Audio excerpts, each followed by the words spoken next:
오늘도 좋은 날입니다.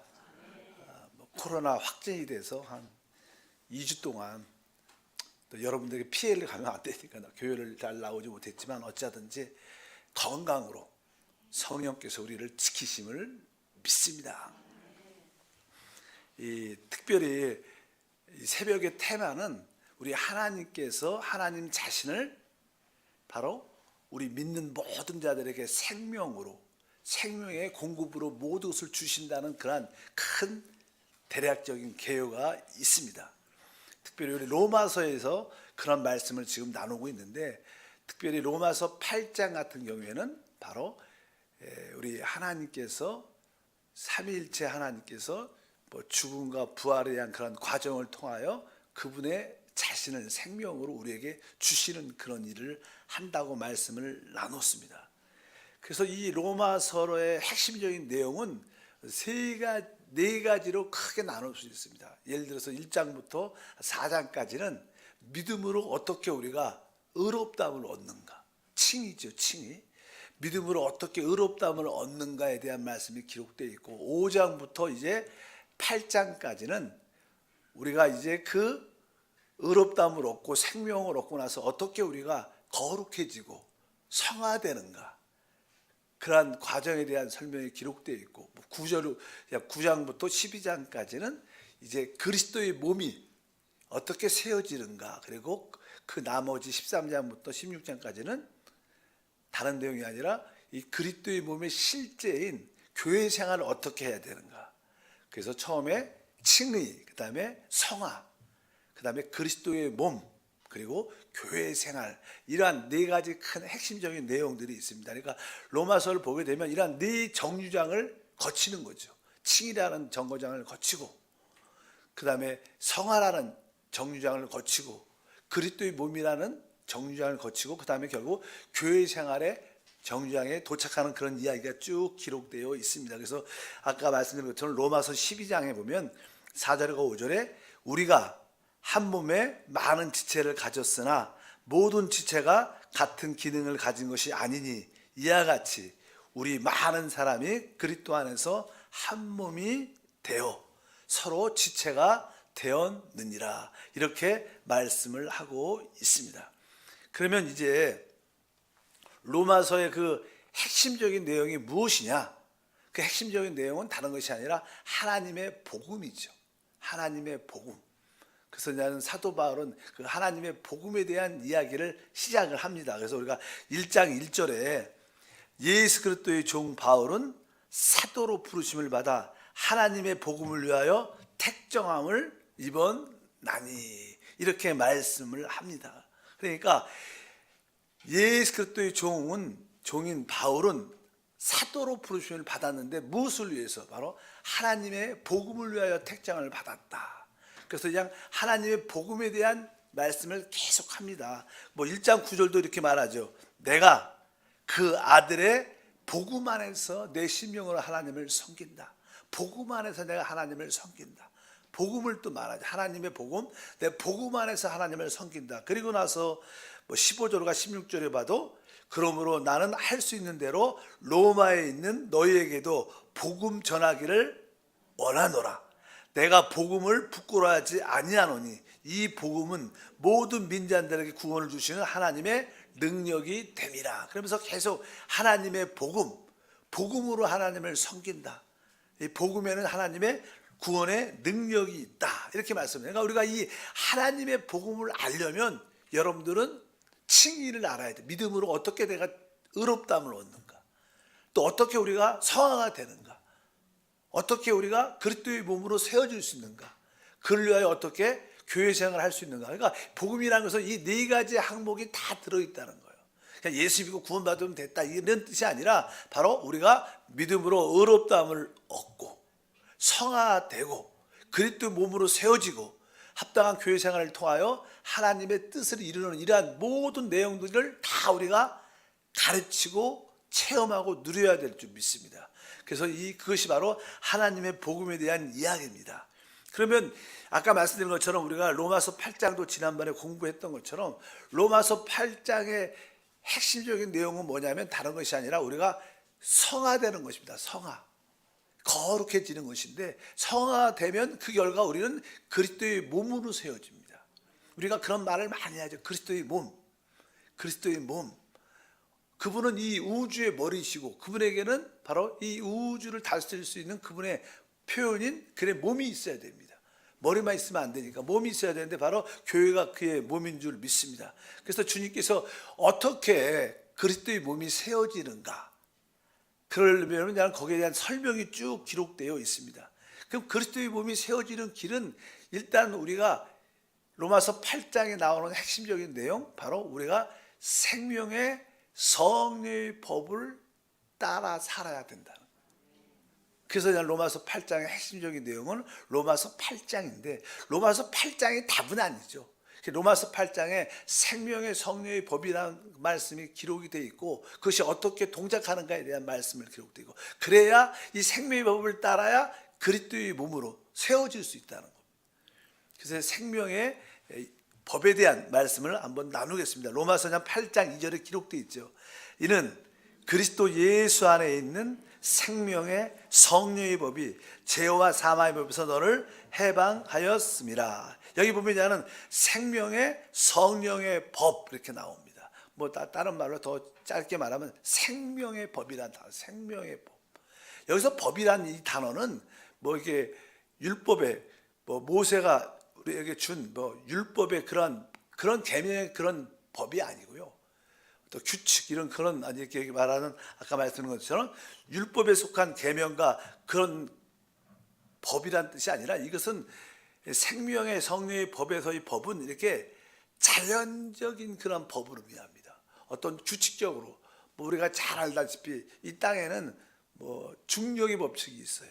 모든 물건들은 이렇게 놓으면 땅으로 떨어지는 이 법이 기본적으로, 이것은 어떤 자연적인 어떤 기본적인 법을 의미합니다. 이런 법을 자동적으로 어떤 상황이 되면 동작하고 역사하는 그런 법을 의미한다는 걸 말합니다. 예를 들어서 우리 사람에게는 다 이렇게 생명의 법을 다 갖고 있습니다. 사실 생명 자체는 다 자기의 법이 있습니다. 뭐 이 식물도 자기의 법을 가지고 있어요. 그래서 어떻게 자라고 어떤 색깔을 내고 어떻게 성장하는 그런 법이 자체적으로, 모든 생명체는 다 법이 있습니다. 뭐 그러니까 뭐 개는 개의 법이 있고, 고양이는 고양이의 법이 있고, 닭은 닭의 법이 있어갖고 자기들이 자연스럽게 그 법에 따라서 성장하고 열매를 맺게 돼 있는데, 마찬가지로 법은 그런 뜻을 말합니다. 우리 몸에도 기본적인 어떤 법들을 다 갖고 있어요. 대부분 법에 의해서, 자동적인 법에 의해서 모든 것이 이루어지고 있습니다. 우리가 음식을 먹는 것도 되게 중요하죠. 그러니까 음식을 이렇게 먹게 되면 자연적으로 우리 안에는 소화시키는 그런 법이 있어요. 우리가 음식을 먹고 나서 지금부터 이제 소화를 해야 된다. 소화액을 분비해서 음식을 이렇게 쪼개고 이렇게 말하지 않아도 자동적으로 우리가 음식을 먹으면 소화의 법이 자동적으로 역사해서 우리의 영양과 살과 피가 되게 하는 그런 모든 것이 있는 것처럼, 바로 이 하나님께서 우리에게 생명의 성령의 법을 준다는 말씀이 로마서 8장에 기록되어 있습니다. 그래서 우리가 참된 신앙생활을 하려면 바로 하나님이 우리에게 주신 생명의 법에 대한 이해와 체험을 가져야 돼요. 보통 세상에서는 어떤 종교나 가르침은 사람들 이렇게 어떤 윤리적으로 우리가 스스로 개선하고 노력해서 좋은 사람이 되고 선한 사람이 되고 사회에 영향력이 있는 사람이 돼야 된다, 이렇게 세상의 모든 가르침은 그렇지만, 성경에서 말하는 하나님의 개념의 어떠한 생명의 법은 바로 우리가 자연스럽게 그 생명의 법을 따르면 하나님을 따라 사는 그러한 생활이 될 수 있다는 거예요. 가르침이 아니라 바로 내적인 우리 안에 있는 자연적인 법을 의미하는 줄 믿습니다. 그래서 모든 살아있는 생명체는 다 각자의 법을 갖고 있어요. 보통 이제 우리 사람도 부모님으로부터 우리가 먼저 한번 태어났죠. 주 예수를 믿기 전에 우리는 다 부모님의 생명을 갖고 태어났습니다. 그러나 구원받은 우리들은 또 한 번 태어납니다. 그것은 뭐예요? 하나님께로 태어나는 거예요. 우리는 부모님으로부터 사람이란 생명을 갖고 태어났어요. 그러나 이제 주 예수를 믿을 때 우리는 이제 하나님으로부터 하나님의 생명으로 다시 또 한번 태어납니다. 그래서 우리가 이제 거듭남이라 그랬죠. 그래서 성경에서는 우리가 하나님께 났다, 하나님께 난 자, 하나님께 태어났다, 이런 말씀을 아주 강조를 많이 합니다. 뭐 성경을 한번 전체적으로 찾아보면 우리가 이제 하는 그 말씀에 대해서 요한복음 1장 12절에 보니까 영접하는 자, 곧 그 이름을 믿는 자들에게는 하나님의 자녀가 되는 권세를 주셨으니 이는 혈통으로나 육종으로나 사람의 뜻으로 나지 아니하고 오직 하나님께로부터 난 자들이다. 우리는 뭐예요? 이제 주 예수를 믿는 그 순간 하나님께로 생명을 얻어 거듭난 하나님의 자녀, 하나님의 생명을 가진 자라. 그래서 그 생명이란 단어를 말씀하죠. 그러면서 저는 요한 1서 같은 경우에는 그냥 생명의 복음이기 때문에 그 생명에 대한, 특별히 그 생명은 하나님께 나기 때문에 하나님께 났다, 이걸 강조를 진짜 많이 해요. 한번 찾아보겠습니다. 우리 요한 1서 3장 9절을 보니까 하나님께로부터 난 자마다 죄를 짓지 아니하나니, 이렇게 말해요. 하나님께로부터 난 자마다 죄를 짓지 아니한다. 사실 우리가 주 예수를 믿고 하나님께 태어났죠. 하나님의 생명을 갖고 있었죠. 근데 실제로 우리 체험해 보면 사람의 생명은 죄를 짓는 생명입니다. 사람은 다 죄를 짓게 돼 있어요. 왜? 죄 가운데 태어났기 때문에. 그러니까 사람의 생명은 죄를 짓는 생명인데, 오늘 보니까 여기가 하나님께로 난 자는 죄를 짓지 않는다는 거예요. 그러니까 우리 안에 있는 그 생명을 따라 살 때 우리가 죄를 다 이기고 다스릴 수 있다는 거예요. 이런 뜻입니다. 그러니까 사람의 생명은 어떤 죄를 짓는 생명입니다. 근데 이제 하나님께로부터 난 자, 났다는 것은 하나님의 생명을 가졌다는 거예요. 그 생명의 법을 따라 살 때 우리는 모든 소극적인 죄와 사망을 이기는 역사가 있다는 거예요. 우리 스스로 죄와 사망을 이기지 못합니다. 바로 하나님의 생명의 법을 따라 살 때만이 우리가 죄와 사망에서 해방되는 거예요. 모든 우리가 이기고 싶어하고 버리고 싶어하는 것을 스스로 버리지 못해요. 우리 노력으로 안 됩니다. 그것은 뭐예요? 하나님의 가장 뛰어난 생명으로만 될 수 있는 거예요. 그래서 그 생명에 대한 이해를 갖도록 하나님께로부터 난 자마다 죄를 짓지 아니하나니, 이런 말씀을 잘 이해하면 깨달아지죠. 아, 생명에 대한 이야기구나. 우리가 이 생명의 법을 따라 살아야 진짜 하나님을 나타낼 수 있구나.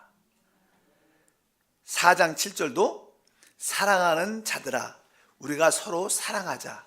사랑은 하나님께 속한 것이니 사랑하는 자마다 하나님으로부터 나서 하나님을 알고. 진짜 최고의 생명은 사랑하는 생명입니다. 근데 보통 우리는 자기 이해 따뜻함에 맞는 그런 사랑만 하죠. 나한테 이해가 되고 도움이 되고, 그러니까 그 사람을 사랑하지만 나한테 피해를 주고 나에게 어려움을 준다면 우리 사랑하지 않아요. 근데 여기 보니까 진짜 사랑은 바로 하나님께 난 자들. 바로 오늘 아까 4장 7절도 사랑하는 자마다 하나님께로부터 나서 하나님을 알다. 요한일서 5장 1절도 예수께서 그리스도의 신을 믿는 자마다 하나님께로부터 난 자니, 이렇게 여기도 하나님께로 났다. 계속 그런 말씀. 5장 4절도 무릇 하나님께로부터 난 자마다 세상을 이기느니라. 하나님께 난 자, 그 의미는 우리가 그 하나님의 최고의 생명을 가졌다는 뜻을 의미하고, 그 생명을 따라 사는 자만이 세상도 이기고 죄도 이기고 모두를 이기는 줄 믿습니다. 그래서 계속 요한일서에 난 자, 하나님께 났다는 그 생명에, 하나님의 생명에 대한 관점으로 설명하는 겁니다. 우리 신앙생활의 핵심이 뭐예요? 바로 하나님의 생명을 얻었는데 그 생명을 따라 사는 겁니다. 근데 그 생명이 바로 우리 안에 계신 그리스도십니다. 그리스도. 그래서 계속 났다, 이런 말씀을 마지막으로 5장 18절에도 하나님께로부터 난 자는 다 범죄하지 아니하는 줄 우리가 아노라. 계속 그런 이야기를 하고 있어요. 그러니까 이 신앙생활의 이 마지막 최고의 단계는 바로 하나님의 생명을 얻었는데 그 생명의 법을 따라 생활할 때 결국 우리는 그리스도의 몸이 되고 이 마지막 때 하나님의 뜻을 이뤄내는 우리 모두가 될 줄 믿습니다. 그렇다면 이제 우리 모두는 다 하나님께로 났습니다. 거듭났습니다. 우리 안에 하나님의 가장 뛰어난 신성한 생명을 우리 안에 소유하고 있어요. 그러면 이제 이 생명이 어느 때 역사하는가? 생명의 이 법이 죄와 사망에서 우리를 해방해야 되는데 어느 때 이 생명이 어느 때 역사하냐면 이 생명이 성장할 때 바로 이 기능이 나타나요. 이 생명이란 이 하나님의 생명이란 놀란 죄와 사망과 모든 소극적에서 우리를 자유롭게 하고 누리게 하는 그 놀란 능력과 축복이 어느 때 역사하냐면 바로 우리 안에 영접된 그 생명이 이렇게 성장할 때 그 기능과 능력이 나타난다는 거예요. 그래서 성장이라는 게 되게 중요합니다. 그러니까 믿음의 성장, 생명의 성장이라고 말하죠. 예를 들어서 어떤 사과나무가 있다. 사과나무가 결국 어떻게 그런 사과를 맺어야 되는데, 맛있는 사과를 맺어야 되는데 이 사과의 이 열매를 맺고 그 결실을 가지려면 이 사과나무가 자라야 돼요. 그래서 어떤 농부든 뭐 가수원 주인이든 이런 사람들은 이 사과나무가 잘 자랄 수 있도록 어떤 일을 해요? 비료도 주고 물도 주고 해충들이 와서 그냥 벌레 막 먹으니까 그거 막 먹지 못하도록 또 해하지 못하도록 해충을 다 잡아. 그러면 이제는 이 사과나무가 잘 가수원에서 잘 자라면 자연스럽게 열매를 맺고 그 풍요함을 누리는 겁니다. 바로 이 성장할 때 사과나무가 이게 성장을 해야 그 사과나무 안에 있는 생명의 법이 역사해서 아주 크고 맛있고 색깔도 좋은 그런 열매의 능력과 결과를 갖고 온다는 겁니다. 그러니까 신앙에서 이 성장이라는 것은 진짜 중요합니다. 신앙에서 영적인 성장, 여러분 안에 영접된 그 예수의 생명이 여러분 안에서 자라야 된다. 그래서 계속 성경은 우리가 머리이신 그리스도까지 자랄지니라 계속 그래요. 자라야 이 생명의 법이 최고로 역사해 갖고 우리를 모든 것에서 자유케 하고 누리게 하는 축복이 함께 할 줄 믿습니다. 그래서 하나님은 바로 우리가 이러한 하나님의 놀라운 역사를 누릴 수 있도록 우리 안에 생명의 성령의 법을 주신 겁니다. 그래서 우리는 이제 신앙생활은 바로 우리 안에 있는 생명의 성령의 법이 성장해서 그것이 마음껏 역사할 수 있도록 우리는 준비되는 게 신앙생활이다. 그래서 여러분 안에 생명의 법이 마음껏 역사하기를 주님으로 축복합니다. 근데 그 생명이 성장할 때, 자랄 때만이 그러한 요소를 갖게 될 것이다. 보통 우리가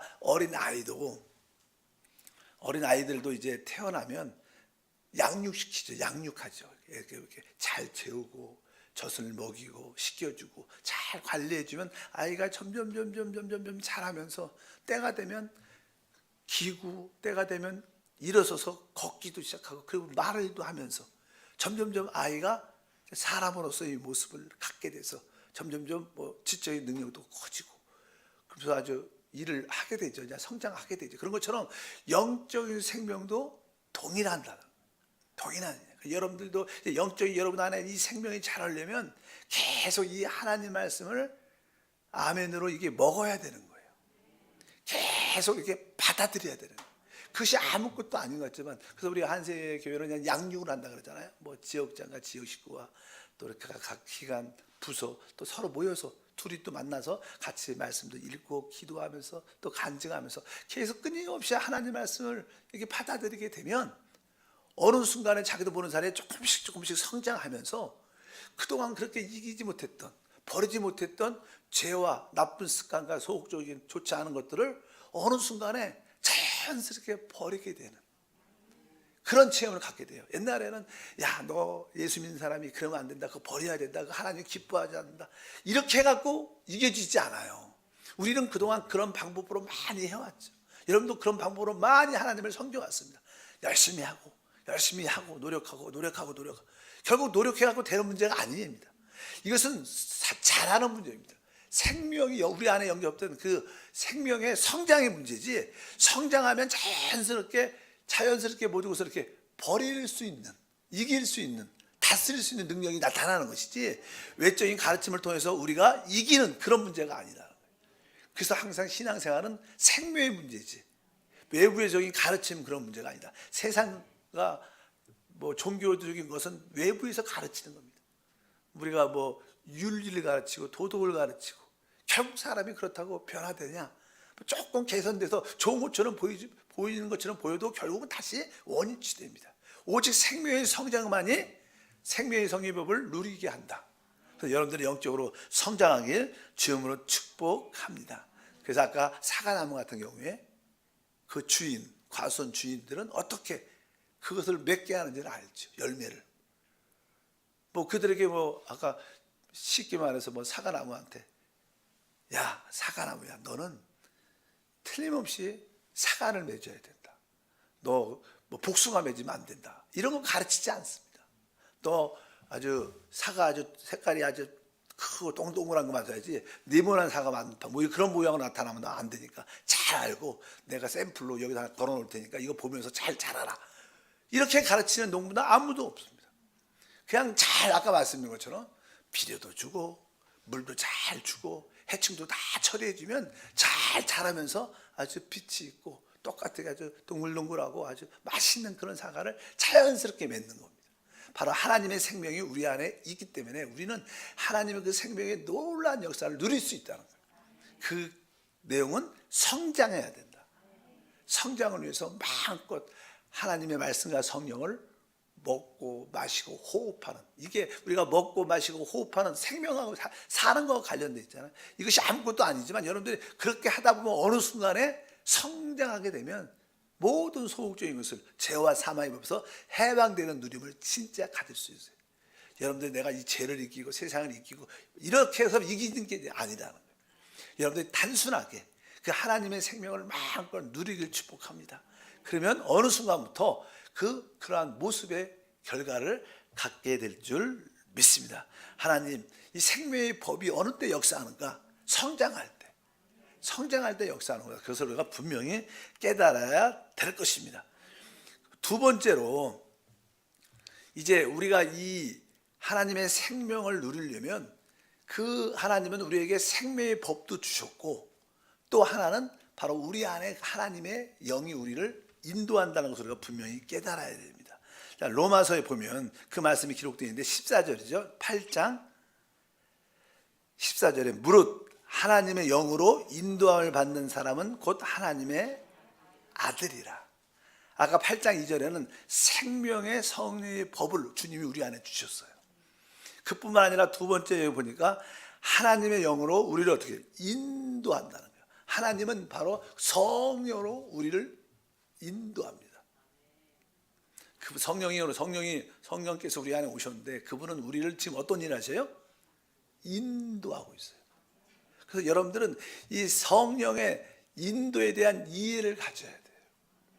실제로 사람들은 자기 사람으로서 태어날 때 인도를 받지만 이제 주 예수님을 거듭나면 우리는 성령으로 우리 안에 모셨기 때문에 성령은 우리를 인도하. 그래서 주 예수를 정확하게 또 자연스럽게 믿게 되면 우리 깊은 곳에 성령의 어떤 인도하심이 있어요. 여러분들이 예수를 믿고 나면 어느 순간부터 자연스럽게 여러분 내적으로 이것을 하면 안 되는데 이런 내적인 느낌이 있어요. 사실 여러분들이 뭐 누구한테 들어서가 아니라 배워서가 아니라 주 예수 믿고 거듭나면 성령이 우리 안에 계시고 성령은 우리를 끊임없이 하나님께 인도합니다. 그래서 우리는 무엇을 해야 될지 무엇을 하지 말아야 될지를 내적으로 느끼게 돼 있어요. 종종 여러분들은 어떤 일을 하게 되면 이상하게 마음이 안 편해. 뭐 그걸 뭐 누가 가르쳐서도 아닌데 그래서 예수를 믿게 되면 실제로 성령이 우리 안에 계시기 때문에 그분은 우리를 인도합니다. 뭐 그전에는 이렇게 거짓말을 해도 그렇게 뭐 불편하지 않았어요. 그러나 여러분들이 어느 순간부터 그 생명에 대한 성장과 인도가 그런 느낌이 있으면 이상하게 누구를 이렇게 속이려고 나쁜 대로 속이지 않아도 마음이 편치 않고 하면 안 되는데 그런 인도가 다 있어요. 인도가 다. 믿으시면 아멘. 그런 인도가 바로 우리를 하나님의 생명으로 살게 하는 길이라는 거예요. 여러분들이 외부에서 배우는 게 아니라 내적으로 성령의 인도가 우리 안에 다 있어요. 무엇을 해도. 여러분들이 예를 들어서 어떤 여자분들이 머리를 한다. 머리를 아주 이쁘게 아주 화려하게 할 수도 있죠. 근데 옛날에는 구원받기 전에는 머리를 아주 세련되고 화려하게 해도 아주 특히 특별하게 해도 별로 마음이 안 편해. 그러지 않았는데 더 참 멋있다, 이쁘다. 그런데 예수를 제대로 믿고 생명에 대한 느낌을 갖게 되면 그런 머리를 하면 이상하게 마음이 안 편해. 그런 느낌도 사실 있죠. 어떤 옷도 입을 때도 그렇죠. 옷도 옛날에는 아주 잘 내 마음대로 편하게 입었는데 이상하게 누구한테 배운 것도 아닌데 어느 순간에 이런 옷을 입으면 마음이 안 편해. 우린 주님은 우리를 인도하고 계셔요, 안에서. 근데 그 인도에 저희가 주의를 해야 돼요. 그럴 때마다 여러분들은 더 성장하고 더 하나님의 뜻을 이루는 놀라운 역사가 함께 할 줄 믿습니다. 그래서 우리가 자녀를 키울 때도 우리 자신 신앙생활 할 때 내적인 그 인도에 대한 거에 되게 주의를 해야 돼요. 이 내적인 주님의 인도하심들 우리 안에 성령 인도하심인데 이 인도하심을 무시하면 안 되는 겁니다. 대부분 사람들은 자꾸 외적인 가르침에 주의를 갖게 하는데 그것은 잘못된 방향입니다. 아, 그분이 우리 안에 성령의 인도하심이 우리 안에 있구나. 여기서 기뻐하는 것은 내가 행하고 여기서 원치 않는 것은 주님이 원치 않는 거구나. 이런 것에 처음부터 제대로 배웠으면 여러분들이 더 훨씬 영적으로 성숙해지고 높아지죠. 그냥 신앙생활 오래 하다가 이제 나중에 이걸 배우려니까 잘 안 되죠. 잘 이렇게 습관도 안 됐고 그런 느낌의 민감함도 약해질 수밖에 없어요. 어차피 여러분 안에는 뭐가 있어? 성령의 인도하심이 있습니다. 우리 안에 그 성령의 인도하심을 따를 때 진짜 우리가 누구예요? 하나님의 아들이라는 거예요. 우리의 신앙생활은 바로 우리 안에 계신 그 성령의 인도를 받는 생활이 진짜 신앙생활입니다. 외부적인 가르침이 아니에요. 바로 그분은 바로 우리 안에 와 계신 우리의 생명과 우리의 모든 것이 되신 우리 주님이신 줄 믿습니다. 그래서 내 안에 생명의 법이 있구나. 또 내 안에 성령의 뭐가 있어요? 인도하심이 있구나. 내가 처음에는 조금 100% 순종하지 못해도 점점점 그 인도하심에 내가 순종해서 그 순종령을 따라 살리려고 여러분들의 믿음으로 따라 아멘 하면 가면 여러분들 가운데 하나님의 아들된 모습으로서 하나님의 간증과 축복이 함께 할 줄 믿습니다. 내일 계속하겠습니다. 하나님 아버지 감사합니다. 우리 안에 생명의 법을 주시고 또 우리 안에 성령께서 우리를 순간순간 인도하십니다. 그 인도하심을 따라 주님을 섬길 때마다 우리가 그리스도의 몸으로 세워짐을 믿습니다. 그 결과 하나님의 간증과 표현과 하나님의 증인이 되도록 축복해 주시고 오늘도 우리 안에 계신 생명의 법을 따라 우리 안에 있는 성령의 그 인도하심을 따라 주를 섬기게 하옵소서. 주 예수 이름으로 기도함나이다. 아멘. 하늘에 계신 우리 아버지여, 이름이 거룩히 여김을 받으시오며 나라가 임하시오며 뜻이 하늘에서 이루어진 것 같이 땅에서도 이루어지리다. 오늘 우리에게 일용할 양식을 주시옵고 우리가 우리에게 죄 지은 자를 사하여 준 것 같이 우리 죄를 사하여 주시옵고 우리를 시험에 들게 하지 마시옵고 다만 악에서 구하시옵소서. 나라와 권세와 영광이 아버지께 영원히 싸움나이다. 아멘. 할렐루야. 내 안에 있는 생명의